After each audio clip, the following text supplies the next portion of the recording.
दाता परम पूज्य स्वामी जी महाराज के पावन चरण कमलों में अनंतो अनंत प्रणाम। गुरु महाराज की दया कृपा के आधार संस्था के प्रमुख पूज्य महाराज जी को कोटिशः नमन। संस्था के वरिष्ठ सम्माननीय पदाधिकारी सदस्यगण, आप सबको सादर नमन। गुरु महाराज की सेवा भक्ति दया और बरकत की इच्छा लेकर के गुरु दरबार में उपस्थित आप सभी गुरु प्रेमियों, गुरु महाराज के समर्पित बंदों, आप सभी साधक भाई बहनों, माताओं, बच्चे बच्चियों, धर्म प्राण सज्जनों, सबको सादर हार्दिक जय।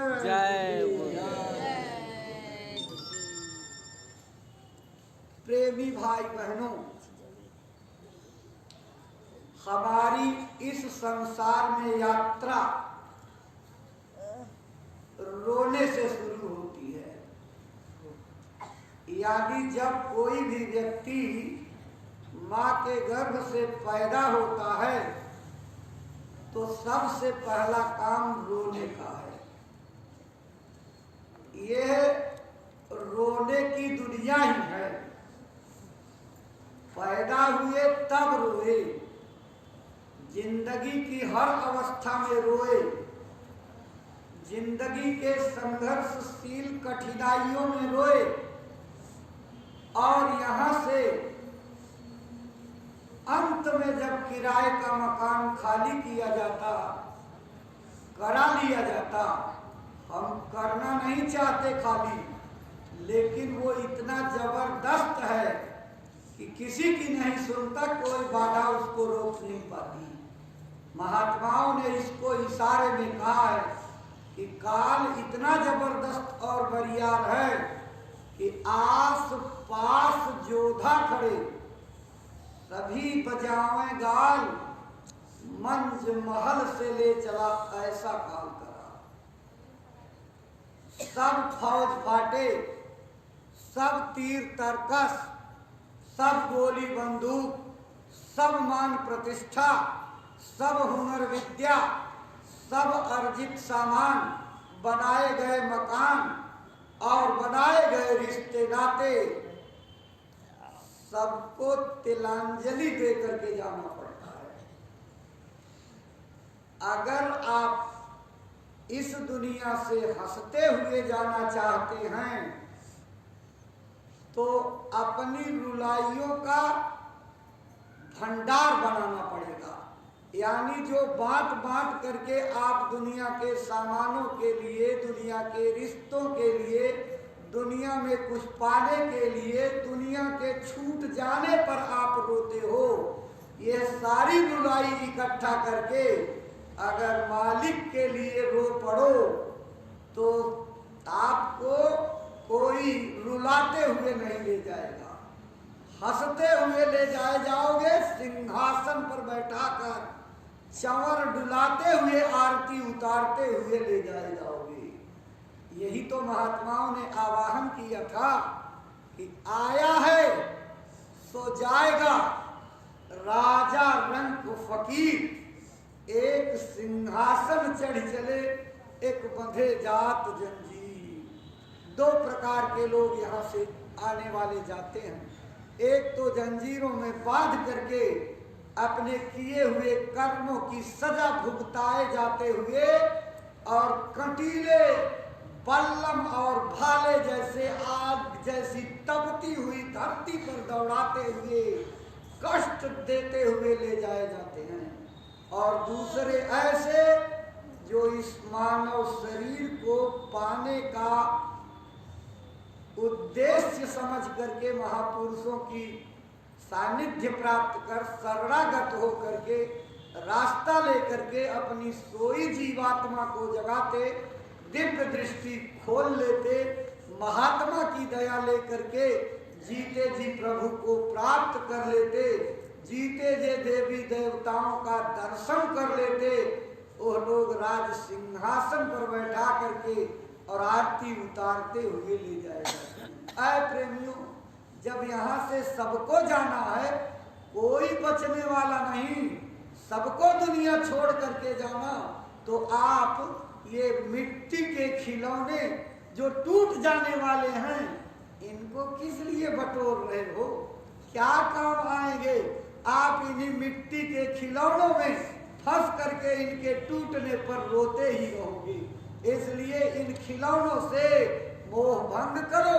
महात्माओं ने बहुत इशारा किया, उन्होंने कहा करो जतन सखी साईं मिलन की। ऐ जीवात्माओं, इस मनुष्य शरीर को पा करके अनमोल समय को बर्बाद मत जाने दो। अपने मालिक से, अपने प्रीतम से, अपने सच्चे स्वामी से मिलने का जतन करो, उपाय करो। कहाँ मिलेगा उपाय? उस उपाय की तलाश करो। कहते हैं गुड्डी गुड़वा सूप सुपेलिया, तजिदे बुद्धि लड़कैया खेलन की, करो जतन सखी साईं मिलन की। ये जो गुड्डी गुड़िया का खेल, जैसे छोटी बच्चियां आपने अपने घरों में देखा होगा, वो क्या करती हैं? कपड़े की दुल्हन बनाती, गुड्डा बनाती, इसको इससे विवाह कराती और इससे इसको गले मिलवाती, इससे इसकी लड़ाई करवाती, तो तमाम तरह के मनगढ़ंत खेल खेलती।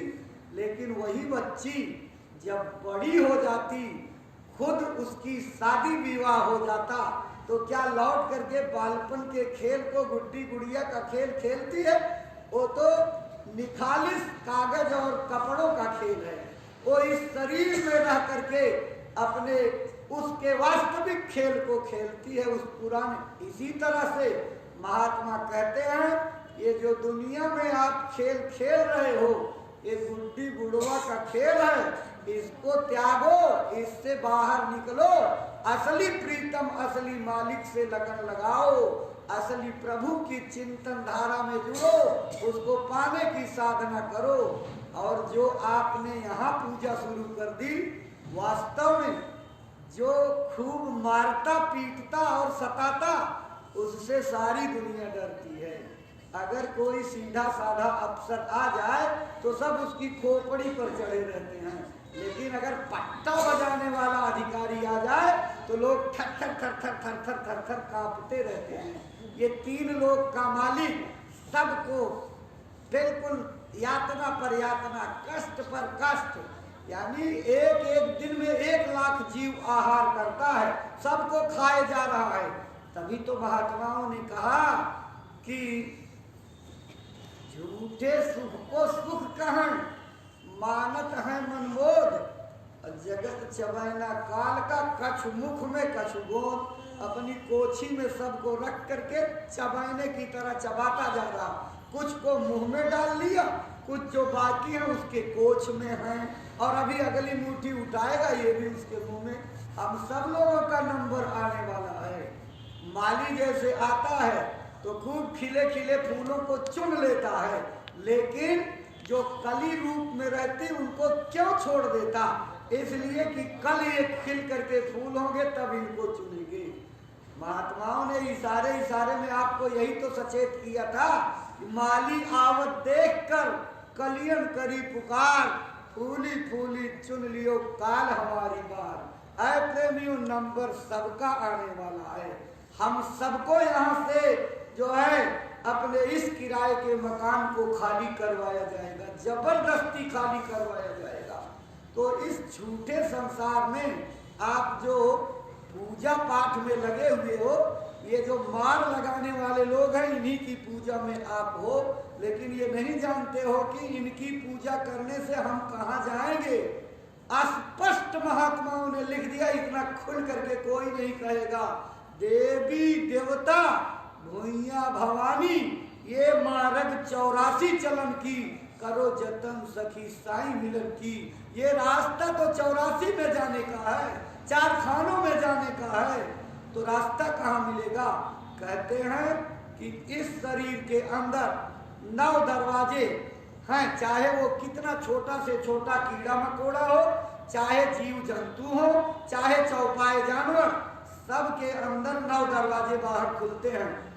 2 आंख, 2 नाक, 2 कान, 1 मुंह, 7 ये हो गए। 2 दरवाजे नीचे हैं, यानी टट्टी पेशाब के रास्ते, मल द्वार, मूत्र द्वार। इन 9 दरवाजों से शरीर की गंदगी बाहर निकलती है। इस दरवाजे से जीवात्मा कभी न आती है न जाती है। जब लोग मर जाते हैं तो लोग यही गांव के कहते हैं, अगर किसी का मुंह ऐसे फैला ना गया तो कहते देखो जान इनकी मुंह से निकल गई। अगर नाक और कान से खून बह निकला तो कहते देखो जीवात्मा निकलने से इनके नाक और कान से खून बह गया। और आंखें टकाटक खुली रहती हैं तो लोग कहते देखो आंखों से जान निकल गई। इन गंदगी के रास्तों से जीवात्मा कभी नहीं निकलती है, न आती है। जब भी आती है माता के गर्भ में 120 दिन से 130 दिन, यानी चौथे महीने का आखिर होने वाला होता और 5वें महीने के पिंड की शुरुआत होने वाली होती। इन्हीं 5-6 दिनों के अंदर जीवात्मा अंदर डाली जाती है। और किस रास्ते से? 10वें दरवाजे से डाली जाती है। 10वां दरवाजा इतना बारीक कि उसमें से कोई इस बाल के अगर 1 लाख टुकड़े कर दिए जाएं तो उसके अंदर नहीं घुस सकते, इतना बारीक। और जीवात्मा का स्वरूप भी इतना बारीक है कि भौतिक किसी मशीन में, किसी आतिशी शीशे में नहीं आ सकता। कोई दूरबीन उसका दीदार दर्शन नहीं कर सकती। जबकि एक दूरबीन 1 गुना से लेकर के 36,000 गुना तक देखने की मशीनें बनी हैं, लेकिन वो जीवात्मा इन मशीनों में कैद नहीं हो सकती है। वो इसमें डाली जाती और जब निकाली जाती तो उसी 10वें दरवाजे से जबरदस्ती खींच करके निकाल ली जाती, तभी लोगों को पीड़ा और कष्ट होता है। अगर ये अभ्यास आप जीते जी महात्माओं का रास्ता लेकर के कर लो, जीवात्मा को बाहर निकालना, फिर अंदर प्रवेश करना, आना और जाना शुरू कर दो, तो आपको मौत की पीड़ा नहीं सताएगी। यह जीवात्मा का इस शरीर को छोड़ करके बाहर निकल जाना, यही जीते जी मरने की कला है। जीते जी मरने की कला सीखनी पड़ेगी, तब जाकर के आपको इस दुनिया में परमार्थ और भक्ति का रास्ता, महात्माओं ने कहा, बहुत ऊंचे लगता है। खजूर के पेड़ की तरह से बड़ा ऊंचा इसका फल है। ऊंचा तरुअर गगल फल, बिरला पंछी खाए, इस फल को सोई चखे जो जीवत ही मर जाए। जो जीते जी मर जाता है वही उस फल को चखता है। अब दुनिया में कौन जीते जी मरना चाहता है? कोई चाहता है कि मैं मरूं, तो इसका मतलब कोई परमात्मा को चाहता ही नहीं है। लेकिन कबीर साहब जैसे महात्मा, उन्होंने आवाज लगाई कि जय मरने से जग डरे, मेरे मन आनंद, कब मरी हूं कब पाई हूं पूर्ण परमानंद। मैं तो उस दिन का इंतजार कर रहा हूं कि कब वो दिन आवे, मैं मरूं और अपने परमात्मा की गोद में बैठ जाऊं। इसलिए प्रेमियों, उसको पाने के लिए बहुत रोना पड़ता है। हंसी हंसी कंतन पाइया, जिन पाया तिन रोग। महात्माओं ने अपनी कलम से तोड़ दी है लिख करके, रात दिवस मोहि नींद न आवे, भावे अन्न न पानी, ऐसी पीर विरह पुरसालक, कसक कसक कसकानी। जब इतनी कठिन जो है रुलाई होती, तब जाकर के मालिक मिलता है। इसलिए प्रेमियों, मालिक को पाने के लिए बहुत तड़प और विरह के साथ रोना पड़ेगा। बिना आंसू गिरे वो मिलेगा नहीं। और हम दुनिया में रास्ता मिलने के बाद भी कभी 2 बूंद आंसू गिराए, कभी मालिक के लिए तड़पे, कभी मालिक को उतारने के लिए व्यग्र और बेचैन हुए। आपका मोह अपने मालिक और गुरु से उतना भी नहीं है जितना संसार के रिश्तों से है। अगर अभी रात को 12 बजे आपको खूब कस के नींद आई हो और कोई आकर के बता दे कि आपके नाती का दांत बैठ गया है और साहब बोलती बंद हो गई, आप क्या करते हो? जल्दी जल्दी कपड़ा पहन करके, कोई आपको आलस नहीं सताता, बड़ी फुर्ती के साथ जो भी साधन मिलेगा, नहीं कुछ साधन मिलेगा तो पैदल कंधे पर लाद करके अपने नाती पोते को लेकर के चल पड़ते हो। किस लिए? उससे आपकी हमदर्दी है, उससे मोह है, अगर उसको कुछ हो गया तो आपका उत्तराधिकार, आपकी वरासत खत्म हो जाएगी, आपकी पीढ़ी में कौन नाम लेवा रहेगा। इसलिए दुनिया की मोह में आप उसको लेकर के रात में दौड़ पड़ते हो। क्या कभी ऐसे मालिक के लिए भी चिंता हुई? क्या कभी मालिक को पाने के लिए भी फिक्र हुई? दरवाजे पर बैठ करके आप कभी मालिक को पुकारते हो? अगर प्रेम आपका सच्चा हो जाए तो मालिक को आने में देर नहीं। लेकिन हम दिखावटी प्रेम करते हैं, बनावटी प्रेम करते हैं। वो मालिक बनावटी प्रेम से कभी नहीं खुश होता, कभी नहीं प्रसन्न होता। गुरु महाराज सुनाया करते थे, एक बार की बात है, एक माँ अपने चूल्हे पर रोटी बना रही थी। उसका बच्चा बाहर खेलने गया हुआ था और जब उधर से भूख लगी तो दौड़ता अम्मा के पास आया। चौखट ऊंची थी, टकरा करके गिर गया और जैसे गिरा धड़ाम से दांत टूट गया, खून बहने लगा। चिल्ला करके रोया माँ, और जैसे रोया तैसे चूल्हे पर पड़ी हुई रोटी को जलता छोड़ दिया और माँ भाग करके दौड़ी और उसको गोदी में उठाया, उसके दांत को ठीक किया, उसका खून पोंछा, उसकी रुलाई को पुचकार पुचकार करके बनाई थी खीर एक कटोरे में निकाल करके एक एक चम्मच उसको खीर पिलाने लगी। बच्चे के कोमल मस्तिष्क में ये बात जम गई, इसका मतलब कि बहुत बढ़िया तरीका है। अगर ऐसे हम रोज रोया करेंगे तो रोज हमको मीठी मीठी खीर खाने को मिलेगी। तो 3-4 दिन तो भूला रहा। 3-4 दिन के बाद उसको होश आई। जब होश आई तो फिर खेलता छोड़ करके बच्चों को भाग करके आया। आज ठोकर नहीं लगी थी, वहीं धीरे से लेट करके री री री री और रोने लगा और आधे घंटे से ज्यादा रोया। लेकिन आज माँ टस से मस नहीं हुई। जब थक गया, ऊब गया तो गया माँ के पास, उसकी लुगड़ी को पकड़ कर यानी धोती को पकड़ करके खींचा, कहा माई इतने देर से मैं वहां रो रहा हूँ और तुम आई नहीं मुझे उठाने। और उस दिन तो टक पसे गई और मुझे लाकर मीठी मीठी खीर खिलाया। तो माँ को आंसू आ गए और उस माँ ने कहा बेटे तेरी उस दिन की रुलाई और आज की रुलाई में जमीन आसमान का फर्क है। अगर तेरी रुलाई उस दिन ऐसी थी कि मैं चूल्हे पर जलती हुई रोटी छोड़ करके चली आई और तेरी रुलाई पर बर्दाश्त नहीं कर पाई, और आज तू घंटे से रो रहा लेकिन मेरे दिल में जरा सी भी जो है पसीना नहीं आया, मेरे दिल में जरा सा भी दर्द नहीं आया। क्यों? आज की तेरी रुलाई बनावट की रुलाई थी और उस दिन वास्तविक रुलाई थी। अगर वास्तव में सच्चे दिल से आप रो पड़ोगे, आपका मालिक इतना दयालु है, हमारे गुरु इतना दयालु हैं कि वो हाजिर जरूर होंगे, निश्चित प्रकट हो जाएंगे और आपको दर्शन दीदार मिलेगा। लेकिन हमारी रुलाई अपवित्र है, हमारी रुलाई दिखावे की है, हम नकली और बनावटी रुलाई रो रहे हैं। इसलिए प्रेमियों रोना शुरू करो धीरे धीरे। बाहरी रुलाई यही धीरे धीरे भाव में बदल जाएगी और भाव वाली रुलाई जब आंतरिक रुलाई और जब आपका अंदर से हृदय रो पड़ेगा तो मालिक जरूर मिलेंगे। इसलिए मेरी प्रार्थना है, मैं रोज आपसे निवेदन कर रहा हूँ, रास्ता मिल गया, ये सोने चांदी हीरे जवाहरात से नहीं मिल सकता। रोज रोज दरवाजे पर बैठ करके पुकार लगाओ।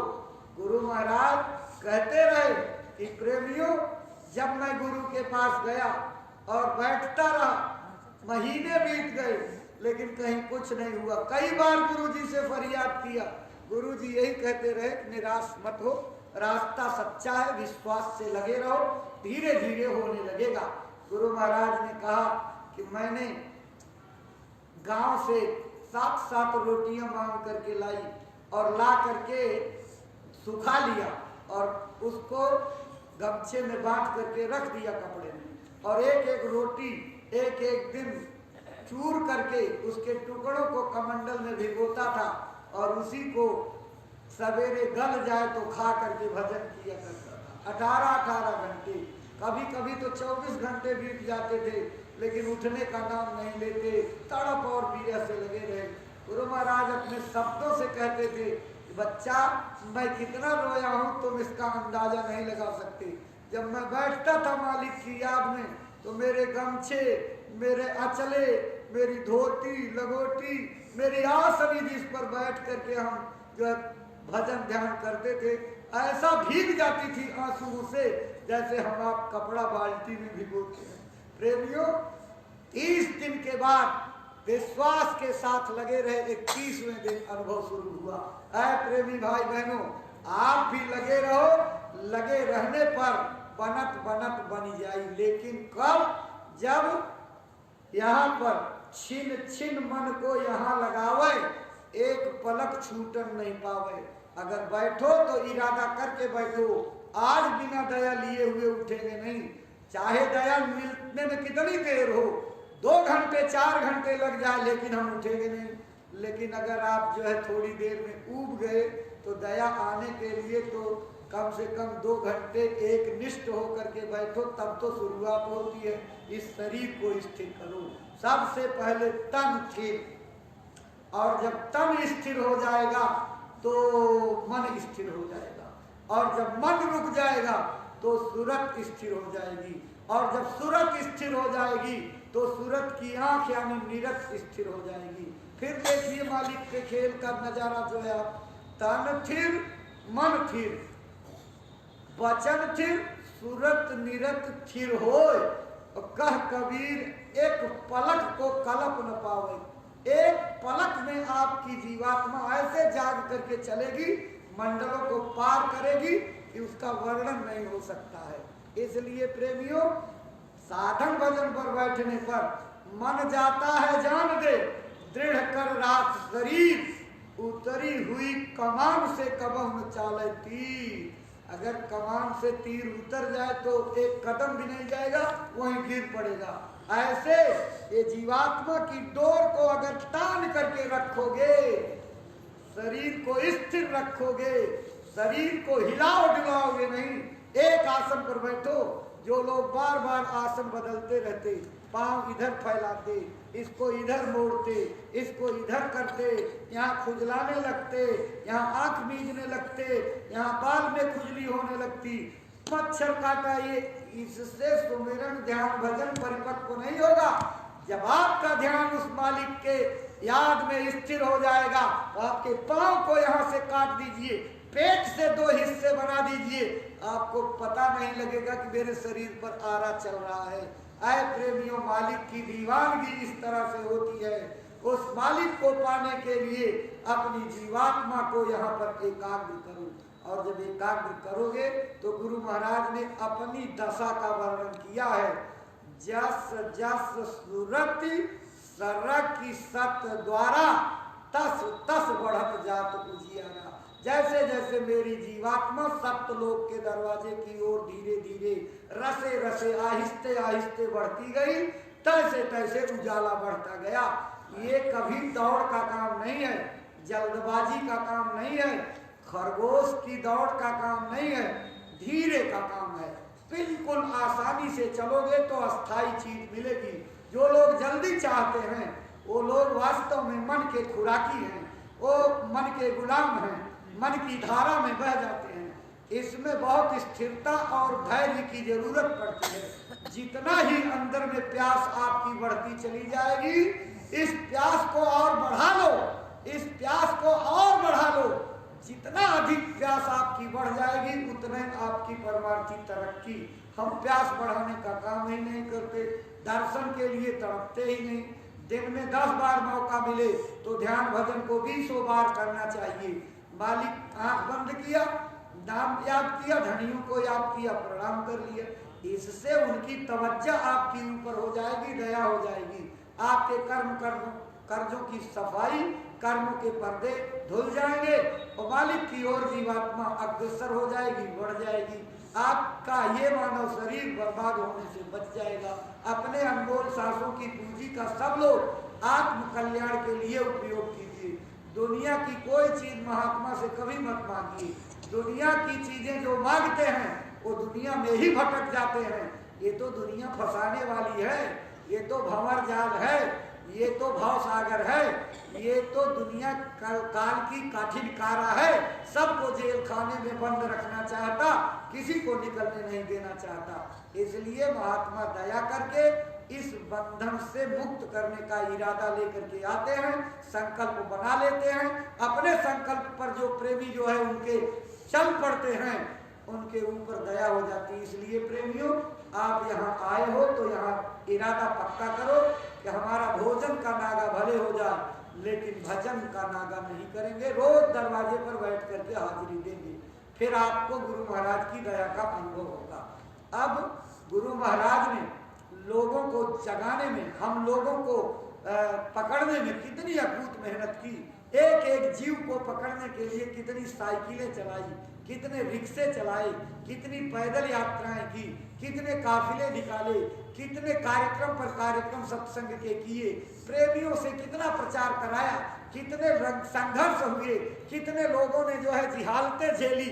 लेकिन उसके बाद भी गुरु महाराज का प्रचार धीरे धीरे करके बढ़ता रहा और आज एक समुद्र का रूप हो गया है। गुरु महाराज की जिम्मेदारियों को पूज्य महाराज जी पूरी निष्ठा के साथ निर्वाह कर रहे हैं। जो कंधे पर भार दे करके गुरु महाराज गए हैं, उसमें वो पूरी तरह से लगे हुए हैं। हम प्रेमियों का कर्तव्य है कि महाराज जी के कंधे से कंधा मिला करके, महाराज जी का साथ दे करके, महाराज जी के कदम में कदम मिला करके उनके आदेशों का पालन करते हुए गुरु महाराज की दया को प्राप्त करें।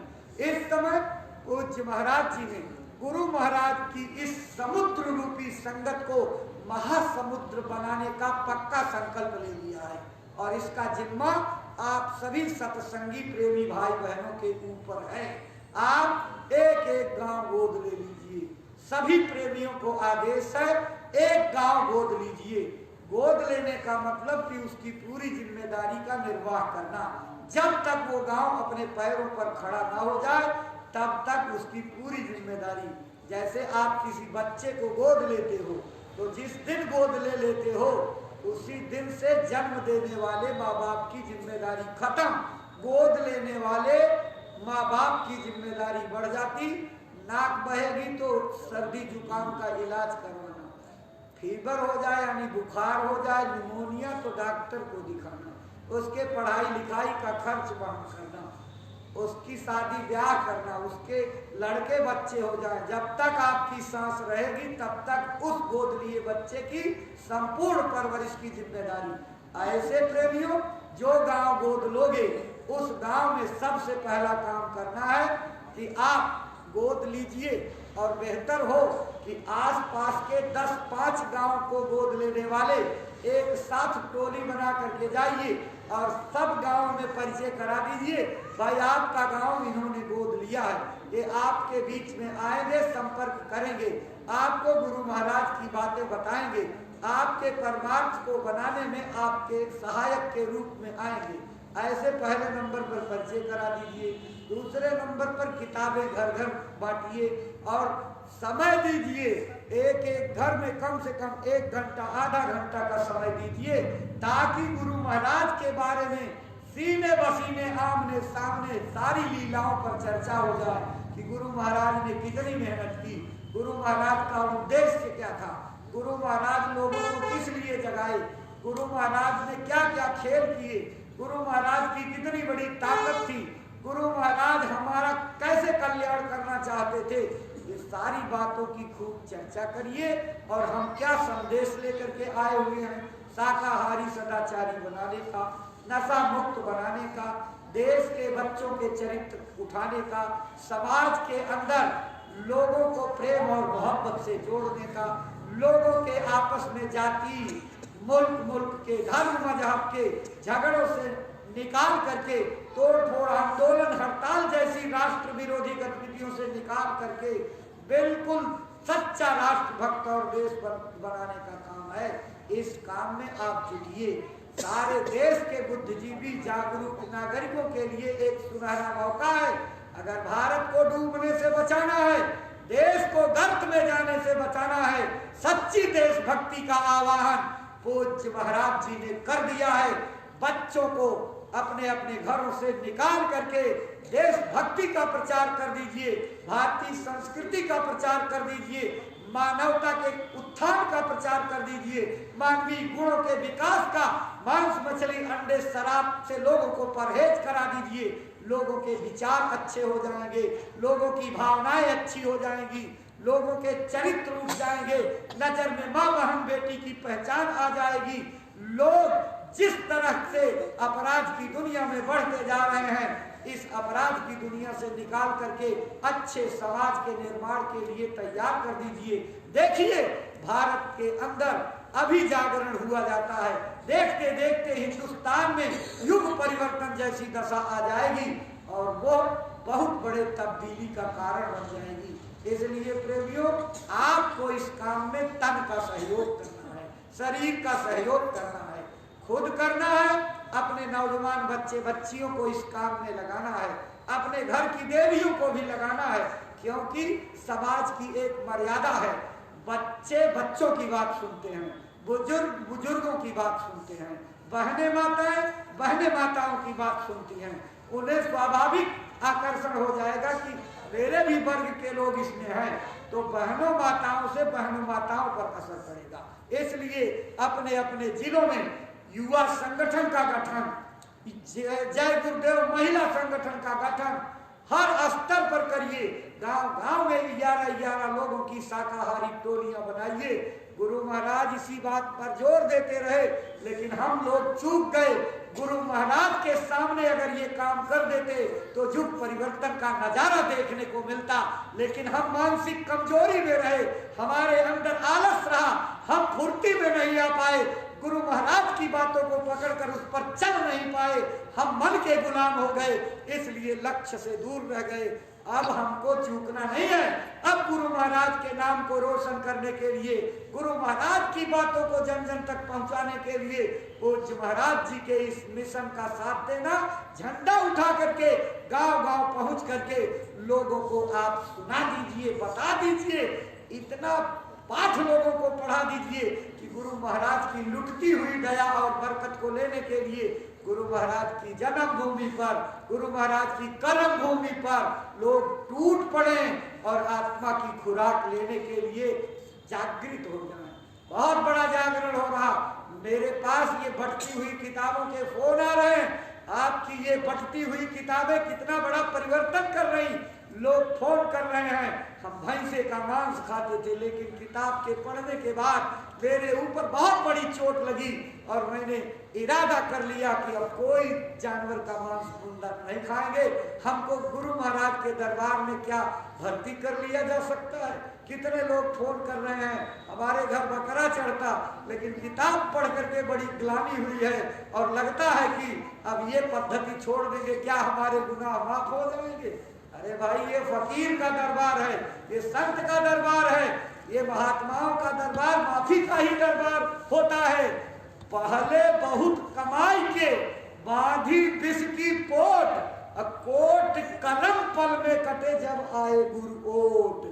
गुरु के दरबार में आने पर करोड़ों करोड़ों जन्मों के किए हुए पाप कर्म माफ हो जाते हैं। इसलिए प्रेमियों, संगत करो साधु की, दुष्ट की संगत छोड़ो, झगड़ा लड़ाई सिखाने वालों की संगत छोड़ो, प्रेम का पाठ पढ़ाने वाले महात्माओं का, साधुओं का संग करो। यही संगत का असर होगा और ये संगत का प्रभाव आपके भविष्य को बदल देगा, आपके स्वभाव को बदल देगा, आपकी बोली बाणी को बदल देगा। क्योंकि संगत से गुण होते हैं, असंगत से गुण जाए। ऐ प्रेमी भाई बहनों, अगर आपने संगत साधु की कर ली तो एक पल का संग जो है आपके करोड़ों बुराइयों को दूर करेगा। इसलिए प्रेमी भाई बहन, साधु की संगत करो, भजनानंदी की संगत करो, खुद भजन करो, खुद सेवा करो और लोगों से भजन और सेवा कराने का संकल्प ले लो। क्योंकि जो खुद संकल्प लेता भजन और सेवा का, वो बहुत उत्तम जीव होता, लेकिन जो लोगों से सेवा और भजन कराने का इरादा रखता है वो सर्वोत्तम जीव होता है। इसलिए सबसे ऊंचे जीव बनो, खुद भजन सेवा करो, लोगों को जागृत करके भजन और सेवा करवा लोगे, यही पुण्य आपके खाते में जुड़ेगा और आपकी जीवात्मा के कल्याण का कारण बन जाएगा। इसलिए प्रेमियों, एक एक गांव गोद लो और गांव-गांव युवाओं के संगठन, महिलाओं के संगठन खड़ा करके उनको काम दीजिए, उनसे सेवा लीजिए और उनका भी जीवन की सांसों को इसमें लगाइए।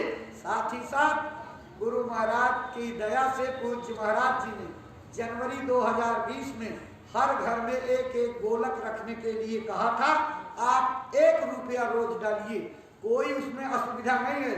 चालाकी मत कीजिए कि पूरे वर्ष का हम 1 दिन में डाल देंगे, पूरे महीने का डाल देंगे, 5 रुपए 10 रुपए डाल देंगे। जी नहीं, वचन को पकड़िए, ज्यादा देने की जरूरत नहीं है। सब बच्चों से 1-1 रुपया रोज डालिए और जब महीना पूरा हो जाए तो गोलक को खोल करके सिक्के बाहर कर दीजिए, गिन करके उतना रुपया कागज का उसमें डाल दीजिए। फिर ये सिक्का महीने भर आपके काम आएगा। फिर महीना पूरा हो जाए, सिक्के को बदल दीजिए, नोट डाल दीजिए। इस तरह से अतिरिक्त सिक्के की आपको जरूरत नहीं होगी और आपके नाती पोते, छोटे छोटे दुधबुहे बच्चे जब रोज 1-1 रुपया डालेंगे तो उस समय गुरु की याद जरूर करेंगे, उनके अंदर भी संस्कार पड़ेंगे। आने वाले भविष्य में आपका खंभा गिरते गुरु की दया सिमट नहीं जाएगी, उन बच्चों की सेवा बनी रहेगी, तो घर में पीढ़ियों दर पीढ़ियों गुरु महाराज की दया घर में आती रहेगी। बहुत दूरगामी लक्ष्य है इस सेवा का, आपके बच्चों में सेवा के संस्कार पड़ेंगे। और दूरदर्शी आवाज नाम की मासिक पत्रिका जो मथुरा आश्रम से बराबर हर महीने छपती है, आप इस पत्रिका के सदस्य बन जाइए। इसकी रसीदें अपने गांव में ले जाइए दूरदर्शी के कार्यालय से। एक कार्यालय यहाँ पर है, मुख्य कार्यालय कुटी परिसर में जहाँ महाराज जी दर्शन देते हैं उसके अंदर है। वहाँ आप आइए और अपने अपने क्षेत्र के लिए 1-1 रसीद बुके ले जाइए और गांव गांव में उसके सदस्य बनाइए। 300 रुपए वार्षिक सदस्यता शुल्क है और 300 रुपए में हर महीने गुरु महाराज की वाणियां, चुने हुए वचन, समय के संदेश, उनकी डायरी के लिखे हुए पन्ने, उनके कलम से लिखी हुई वाणियां और चुने हुए वचन, उनकी लीलाओं के संस्मरण, समय के संदेश और भी बहुत कुछ उसमें आपको पढ़ने को मिलेगा। गुरु महाराज आपकी साधना की बारीकियों की तरफ भी इशारा होगा। इसलिए आप इस पत्रिका को व्यापक बनाइए, कोशिश करिए हर घर में ये पत्रिका पहुंचने लगे तो गुरु महाराज की चर्चा हर घर में होने लगे। और यही तो गुरु महाराज कहते थे, घर घर में पूजा होगी अब तो जय गुरुदेव की, और सब पूरे देश के लोग गुण गाएंगे।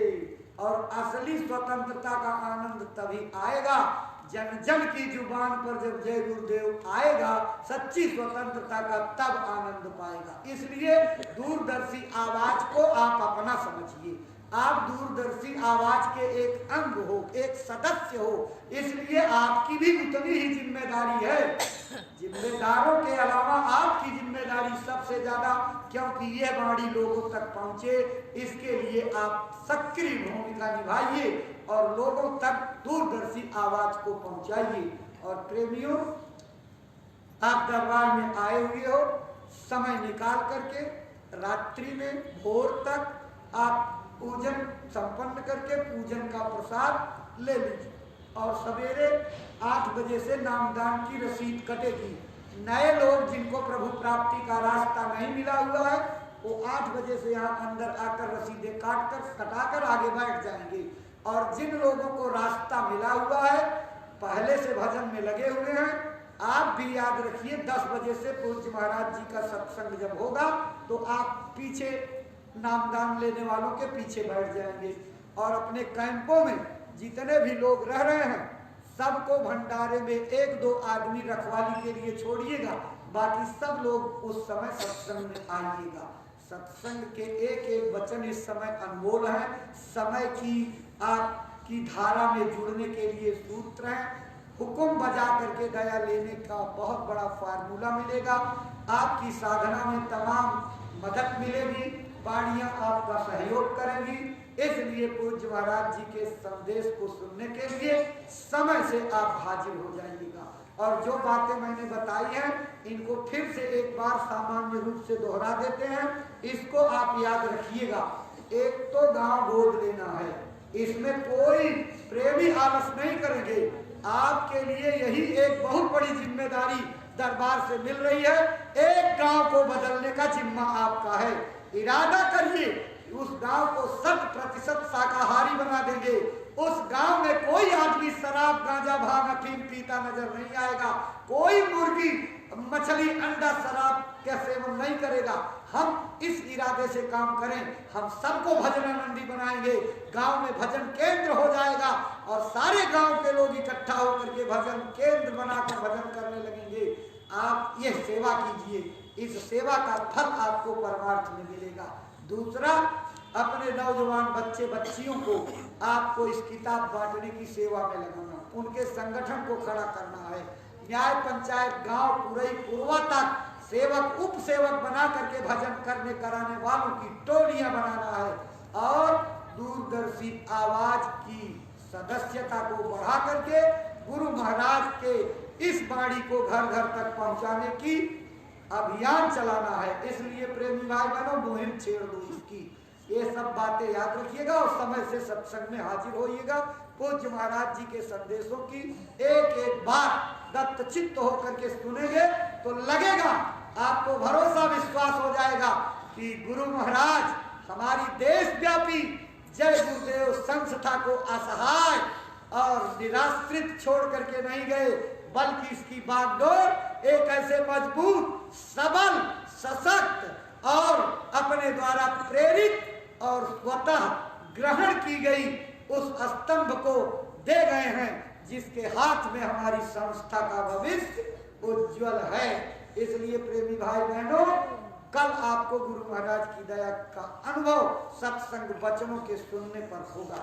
यहीं अपनी बातों को विराम देंगे, क्योंकि आपकी दूसरी क्रिया का समय हो गया है। आप त्रुटियों को माफ करिएगा। गुरु महाराज की दया कृपा पाने के लिए उनके स्मरण करते हुए उनके नाम का उच्चारण प्रेम से आप सब लोग करिए। सब लोग बोलिए, जय गुरुदेव, जय गुरुदेव। नाम किसका? प्रभु का पावन नाम, प्रभु का जागृत नाम। बाबा जय गुरुदेव जी महाराज का कहना है,